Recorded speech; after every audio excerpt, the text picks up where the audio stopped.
kwenda kuangalia kombe la dunia kwa jirani, hivi wewe mtoto wako anatoka na kwenda kuangalia kombe la dunia, wewe baba unamwachia? Kullukum ra'in wa kullukum mas'ulun 'an ra'iyatihi, ni wote ni wachunga na kila mmoja ataulizwa juu ya kila ambacho kichunga. Ni nafuu kubwa kwamba wewe nyumbani kwako munkari huo hujauweka na hakuna mtu kutoka kwenda kwenye munkari huo.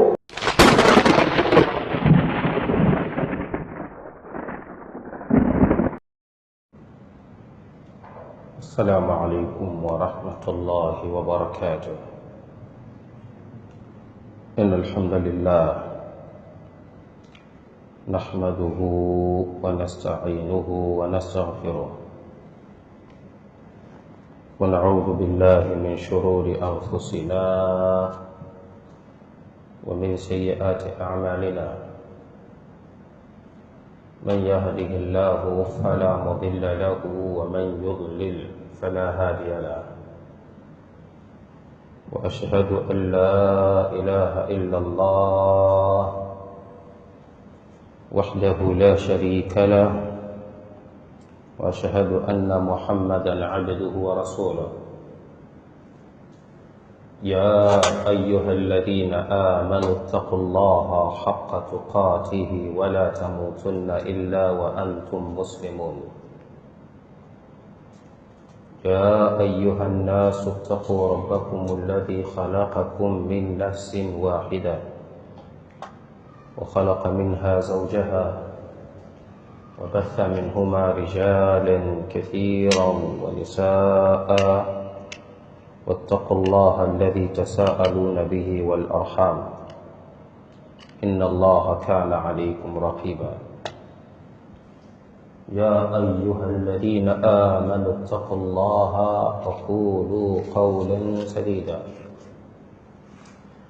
يصلح لكم أعمالكم ويغفر لكم ذنوبكم، ومن يطع الله ورسوله فقد فاز فوزا عظيما.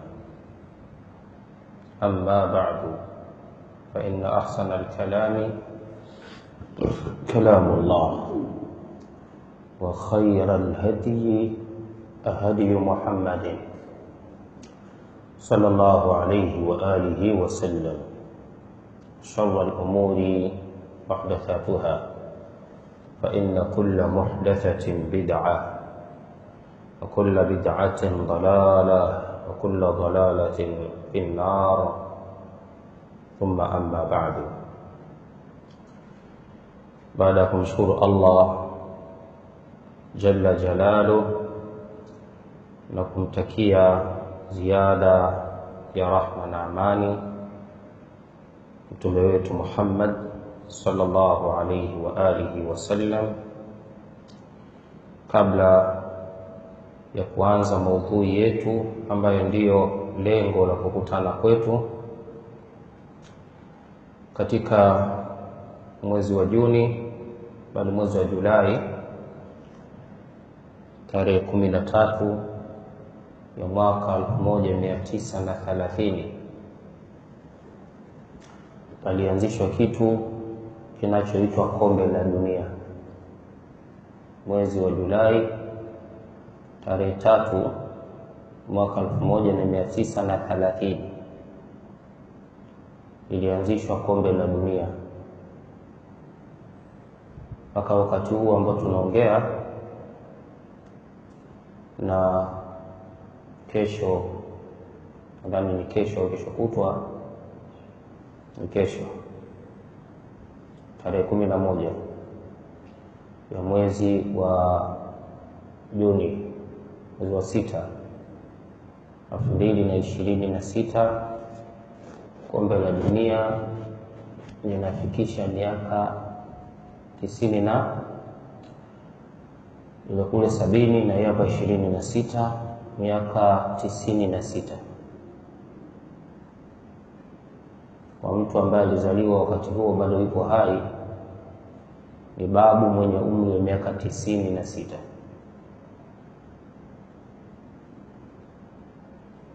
Kama itakuwa ni kiumbe,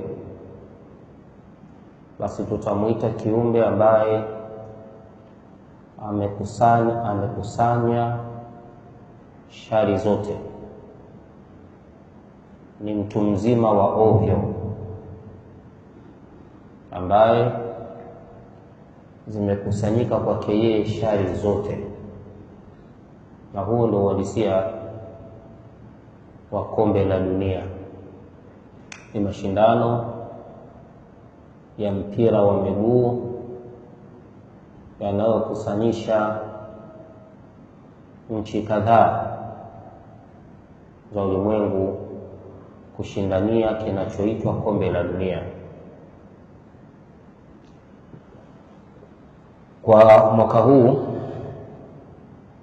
kombe la dunia lake limekuwa kidogo lina ukakasi. Na ukakasi huu unatokana na sehemu moja ambayo katika sehemu tatu zinapofanyika hilo kombe la dunia, Amerika amekuwa na ukakasi tofauti na makombe yote ya dunia. Kabla ya hapa, miaka 4 iliyopita, walifanyika kwenye nchi ya Waarabu, Qatar. Na kipindi chote cha kombe hilo la dunia, Qatar ikageuka kuwa ni uwanja wa maasi na kufuru na kila madhambi.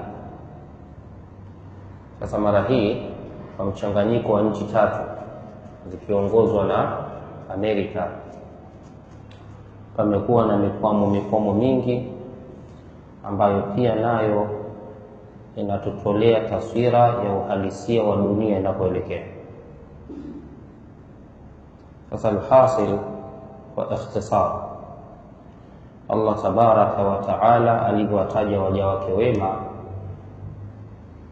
akasema, wa ibadu rrahman alladhina yamshuna ala al-ardi hauna wa idha khatabahumul jahiluna qalu salama.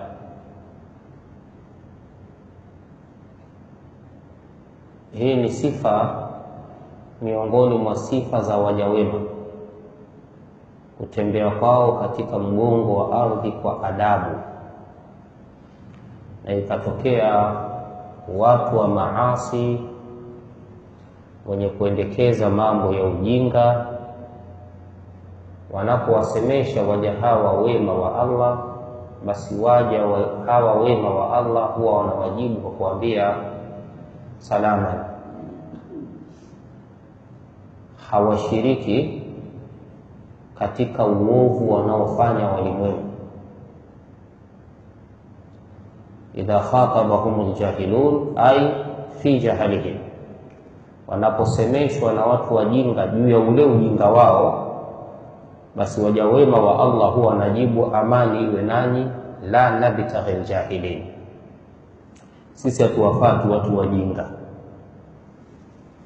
Akawasifu pia katika aya nyingine Allah subhanahu wa ta'ala waja hawa wema, idha marru billaghwi marru kirama, wanapopita kwenye mambo ya kipuuzi huwa wanapita kwa heshima zao.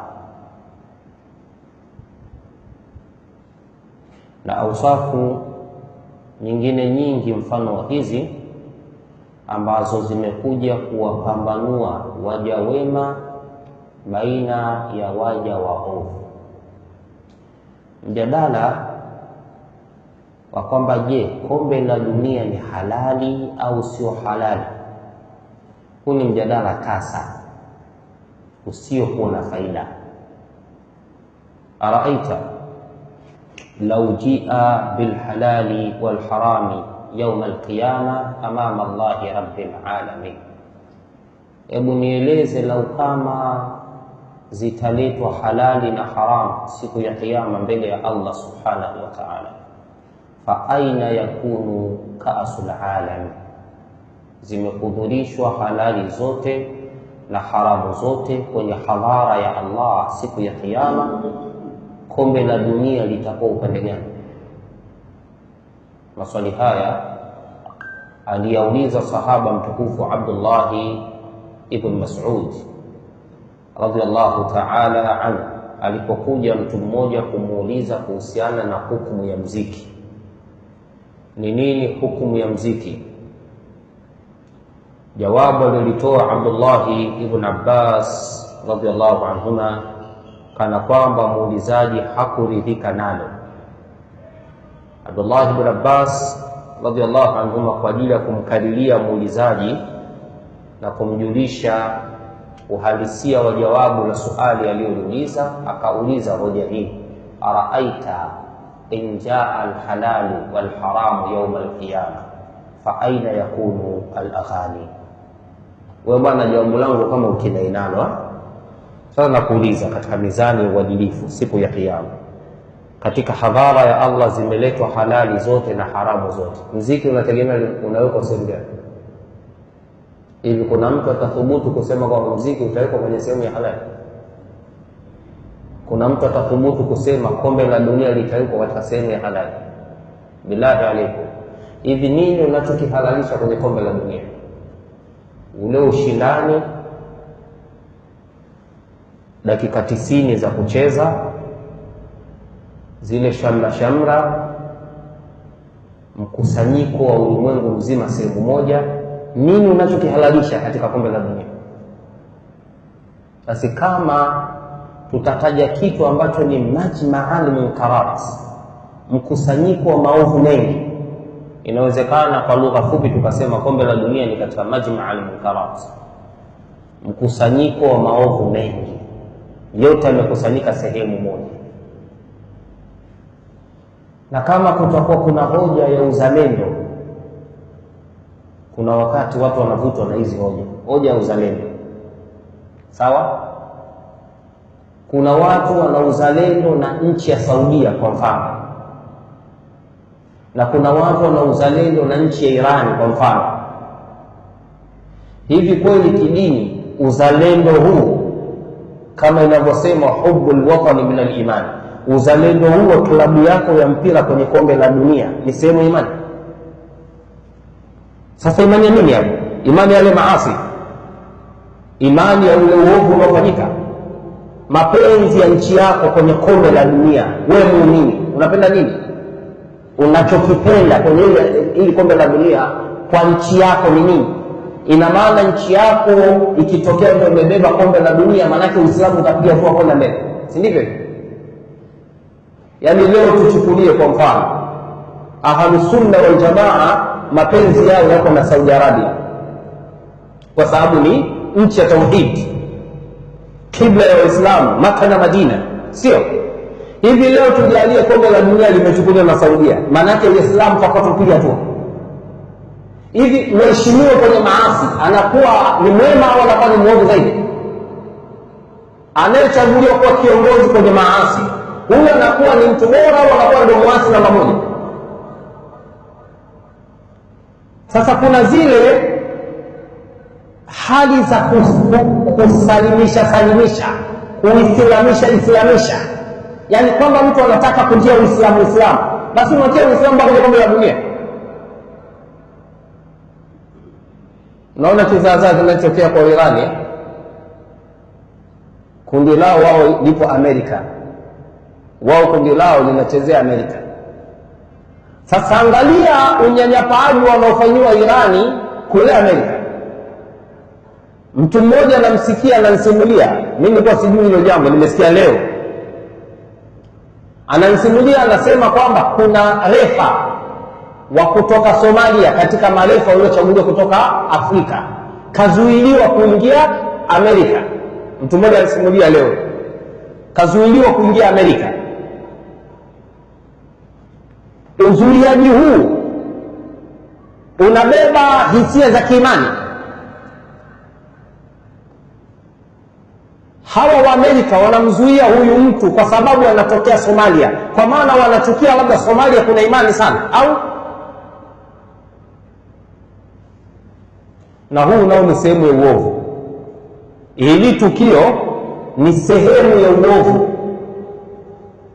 Kama mmekubaliana kwenye mipira yenu na taratibu za hiyo mipira. Haya mambo ya Al-Shabaab sijui Somalia na Amerika kupinga ugaidi kama mnavyoita, yanaingiaje kwenye mpira? Yaani huu mpira nao pia una kampeni za ugaidi na sio ugaidi kwenye mpira.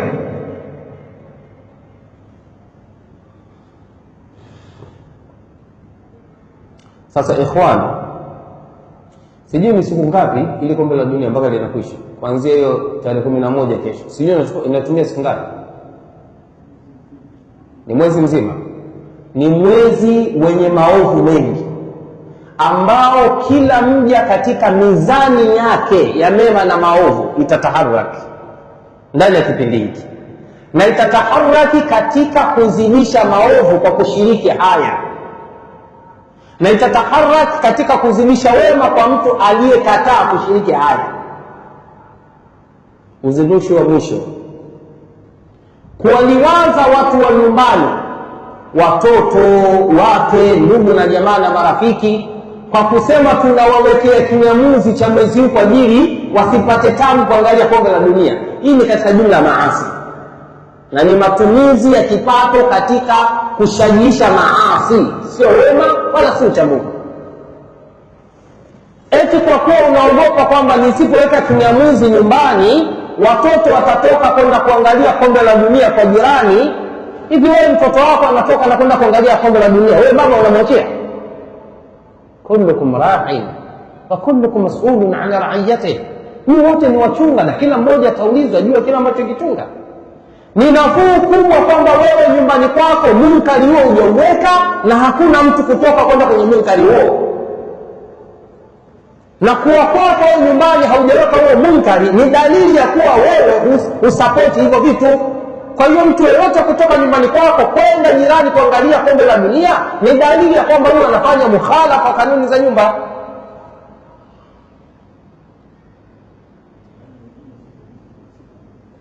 Naam. Tena taimu za kulala kwenye haki za ndoa au haki za mwili au haki za Allah tabaraka wa taala. Usiku wa Mtume Muhammad sallallahu alaihi wasallam umegawanywa sehemu ngapi? Sehemu tatu. Sehemu ya kwanza ni sehemu ya haki ya ndoa kwa majira ya Dar es Salaam saa 12 mpaka saa 4. Sehemu ya pili ni sehemu ya mapumziko ya kimwili kwa majira ya Dar es Salaam saa 4 mpaka saa 8. Na sehemu ya mwisho, usiku wa mwisho Mtume Muhammad sallallahu alaihi wasallam, ni sehemu ya haki ya Allah tabaraka wa taala saa 8 mpaka saa 12. Unakwenda kumalizwa usiku wote na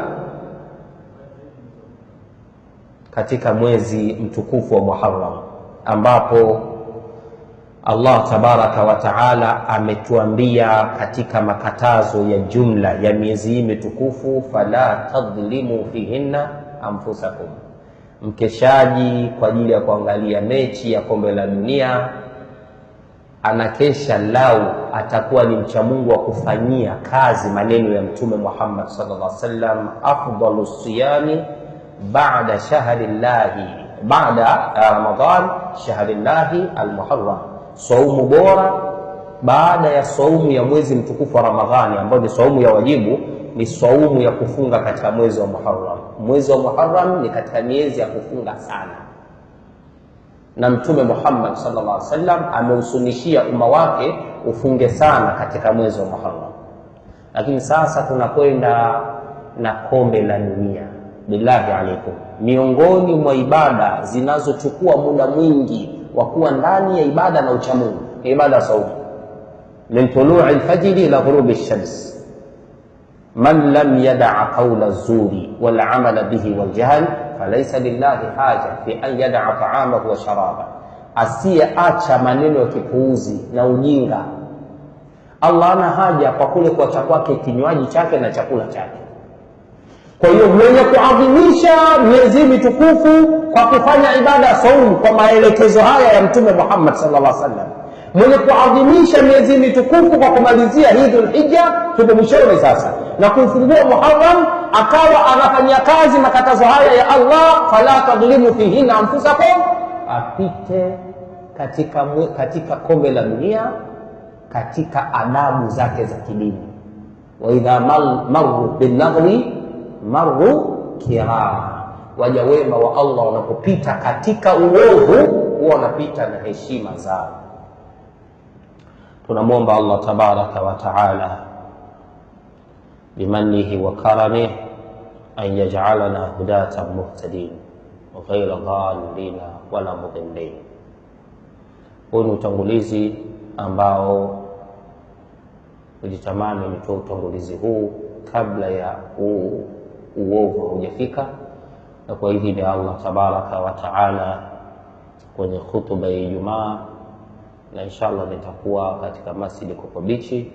Maudhui yangu itakuwa hii, munkarati au majma'al munkarati fi al-ka's al-alam, majma'al munkarat fi al-ka's al-alam, mkusanyiko wa maovu